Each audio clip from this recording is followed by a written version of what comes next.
you forget about just how much a human absorbs in terms of magic and mayhem and heartbreak until you look back at the journal and you think, my goodness, do we as humans experience such wonder and such hardship? This is Daring to Tell, the podcast where I invite writers to read their true stories of personal daring. Then we talk about writing and life. I am your host, Michelle Rado. Nothing's gonna make me brave, and nothing's gonna make me brave. Nothing's gonna make me brave except doing what makes me scared. How did it come to be that on January 1st, 1977, two incredibly auspicious things happened in one fell swoop? One, I got a diary. I probably got it for Christmas, actually, but it started on January 1st, and that is, in fact, the first entry that I have. So it's really the first journal I ever owned, a little tiny diary. The other thing is what I wrote in the diary. Dear Diary, I did not do much. I could not go to Sarah's house just because I made a joke. The end. P.S. I learned how to read music. The end. In typical Michelle style, I buried the lead. My little P.S. was the other pivotal thing for what would happen later in my life. Music. I remember that day I sat at a little Wurlitzer keyboard. It sat on the ground. It was not sophisticated at all. And my mom taught me musical notes. I learned middle C, I learned the treble clef, and I learned how to play Good King Wenceslas. And I would say the notes as I played them, and I was so excited about this, which led to January 2nd, 1977. Dear Diary, Tanya came over. She really didn't like my playing. I didn't do much else. The end. Else, by the way, is spelled E-L-T-S. It was the start of a writing practice that was very spotty early on. On the same day that I learned how to read music, again, very spotty early on. But I am looking at this old little diary because this month I am going to be talking about journals with the writer and writing coach, Nadine Kenney Johnstone. Yes, the writer who has played such a huge role for me in my own writing and for whom I also produce a podcast called Heart of the Story. More on that in a bit. Later this week, Nadine will be announcing her book launch on Heart of the Story, which I hope you will check out. Then, after that, I will release another episode of Daring to Tell where she will read a chapter, and we will talk more about that book. But today, I wanted to share the opening part of our conversation where I asked her about her earliest experiences with journaling. Yeah. Diary-wise, this started like first grade. Really journaling about my feelings. We're talking angsty preteen, like 6th grade. And do you still have those? I have 2 giant Rubbermaid containers of all the diaries and journals I've ever written in. Wow. They are in pod storage as we speak, since we are currently renting a furnished home. And so I'm at the point as I approach my 40th birthday where I'm deciding soon when we unload that storage container, if I'm going to set them afire or if I'm going to keep them, because they're starting to take up a vast amount of space. But I do love that I have this archive of everything that I've ever felt. And I have been journaling pretty consistently from a young person on. I think when I was in college, it was a little bit more spotty, but I mean, I've got journals for the last 35 years. Wow.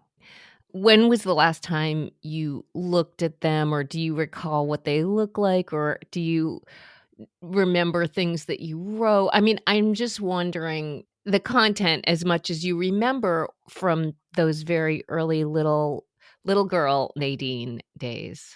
Yeah. I do know that early on it was a keeper of just the events of my life. You know, we did this and that today. And then it morphed into how I was feeling and just a lot of emotional dumping. Mhm, And then as I got older, late teen, early adult, it was me processing things on the page of mhm, like, ah, this is going on and I really don't know what to do about it. But then I hit a very specific time period where my entire journaling process changed. And that was in 2014 ish. mhm, So almost 10 years ago. And that's actually where my book picks up, is with that moment where I was at a coffee shop.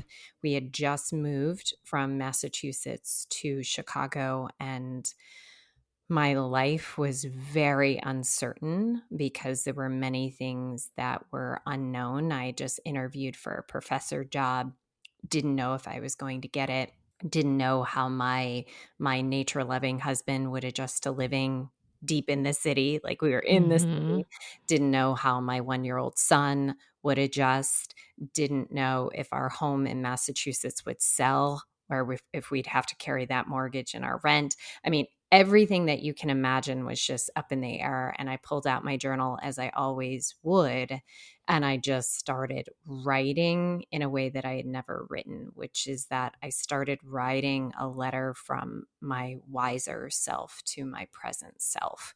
And I was consoling myself. I was seeing Mm, myself on the page. I was consoling myself, and I was just holding space for myself. And it was such a compassionate, calming method of journaling that I thought at the end of it, I need more of that. And yeah. ever since then, so for almost 10 years, I've been writing these letters to myself every day. So now my journal, if you look back for all the journals that I've kept since then, almost every day is a letter to self Mhm. from, and you can call it anything from your wiser self, from an all-knowing part of you, from, some people might say, higher power, whatever it is. I just think of it as my wiser self, who's not like bogged down in the muck of all the Yeah, chaos. yeah. So that's what the journals look like now, a lot of letters to self. I love that so much, and that concept has really resonated with me as I've listened to so many of your essays because I too started a journal that was like a little girl diary.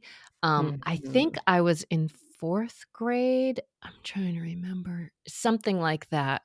Which would be funny if it was 4th grade, because that was the year that I met my friend Michelle, who is like my Yeah, your best friend. closest sister pretty much, and so I loved the idea of it, and I was gifted a journal. So, or a Mm. diary, I should say. It looked like Holly Hobby or somebody on the Oh, cover, yeah.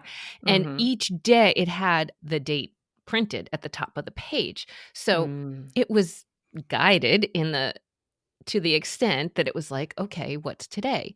And even back in 1st grade, I remember our 1st grade teacher, every day we came in and she had something on the blackboard that said like, "Today is Monday. It is 56 degrees."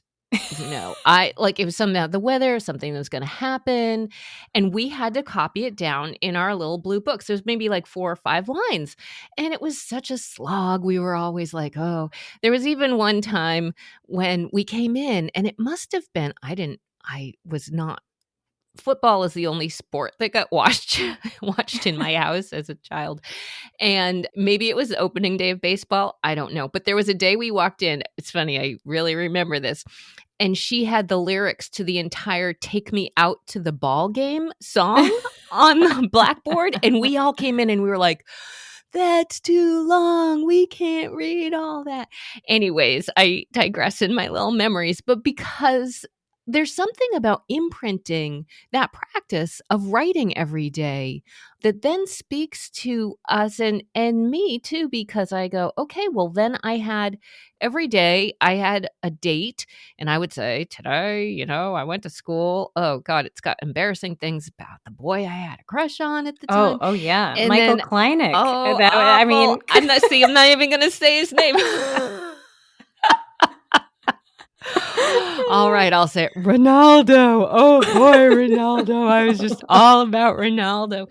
So I look back, and then I fell off of doing it. Like, I didn't do it every day. And then in a subsequent year, I do another one. So it's like got multiple years, even though it's got a date. And then I remember sometimes there were times where I'd start filling in the year, because in like an index card amount of space, I would have 1977 was this and 1979 was that.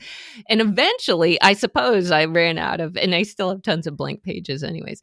So all of that to say, I really relate to the chance to look back at the earlier selves that we were. And oh man, I have had so much more, sadly, I will confess, opportunities for looking back and going, oh, geez, Louise, what an embarrassing person I was, as opposed to saying, oh, little Michelle, she was just trying to figure it all out. So, well, and as you're speaking, I can remember so many different kinds of journals that you're right. Like, I had the diary with the locket with the keys, and I had yeah. forgotten about it until my son had a book fair 2 months ago, and he bought a diary with the locket. Of course, it was Minecraft. That was the style of it. So, Right. but it had the keys. But when you're speaking, I'm thinking there are various kinds of journals, though, that have also played a major role in my life, in that when I was pregnant with Gio, I was writing a journal. And I keep that along with all of his baby stuff, because at the beginning I was calling him Rhea Gio, because we didn't know if it was a boy or girl. We knew if it was a girl, it would be Rhea. If it was a boy, it would be Gio. And it took us through some really difficult times, because, as you know, when he was maybe 3 or so months old in utero, we found out he had a kidney condition, and we didn't know what was going to happen. Yeah. And so to stamp that in a book and be able to look back at just how, oh my gosh, what a roller coaster it was. But then the elation when I made it to 36 weeks or whatever to full term, to have that in a book, along with the fact that I was pregnant with him during the Boston Marathon bombing. Oh, wow. And I was supposed to go to the marathon to cheer on some of the people. I was teaching at a university at the time, and the students had friends who were running the marathon, and I was going to be there.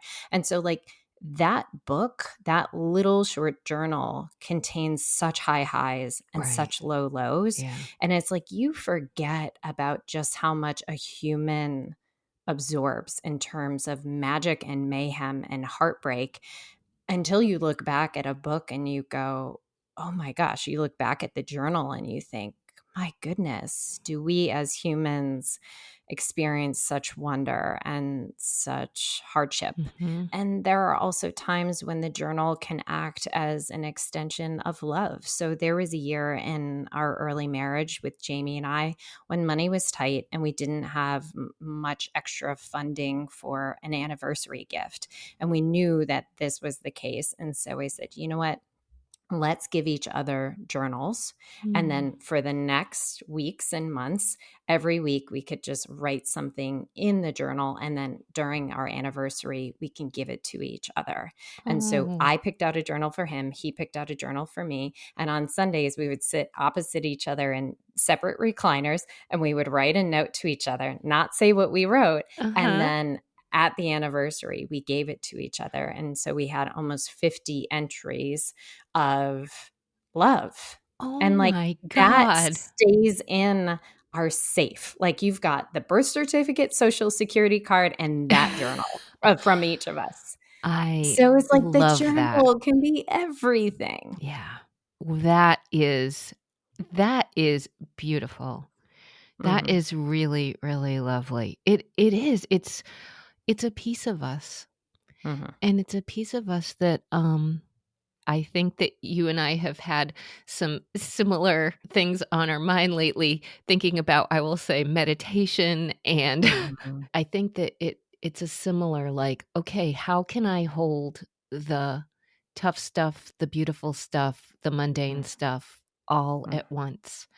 And a Mhm. journal is a little bit of a, oh, I'll use this fancy word that I had to look up one time, a crucible. Is that right?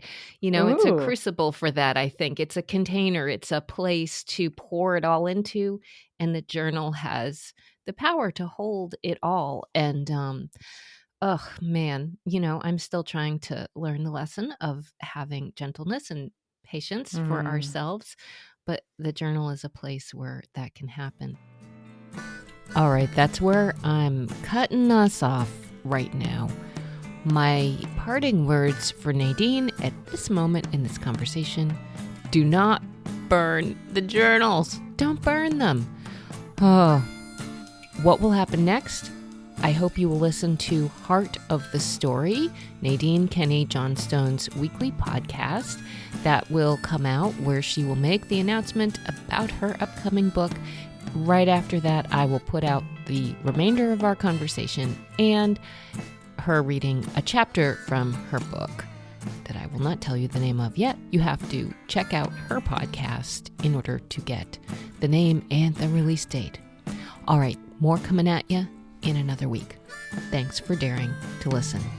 And nothing's gonna break my fall. There's nothing in the protocol. It's like swimming up waterfall or taking away the ground. Taking away the ground. It's like taking away